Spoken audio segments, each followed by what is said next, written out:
બોલો। આજ રોજ મીનાખ્યાર ગામે સવારના સમયે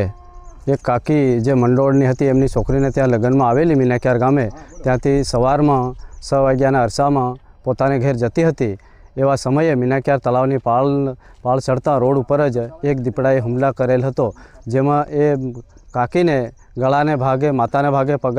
પગને ભાગે બધી ઈજાઓ પહોંચેલ છે, જેને તાત્કાલિક ફોરેસ્ટ વિભાગને જાણ કરતાં ફોરેસ્ટર વિભાગ ઘટના સ્થળે પહોંચી અને જેની તપાસ કરેલ હોય તેમાં જે દીપડાના પંજાના ભાગ તેમજ અન્ય નિશાનો દેખાઈ આવેલ છે, તેમજ દીપડાએ જે કાકીને ઈજા પહોંચાવી તેનું જે ખૂન પણ રસ્તા ઉપર પડેલ હતું અને ત્યાં અમે ગામ લોકો તરત ઘટના સ્થળે પહોંચી જવાથી જે દેખતા ખરેખર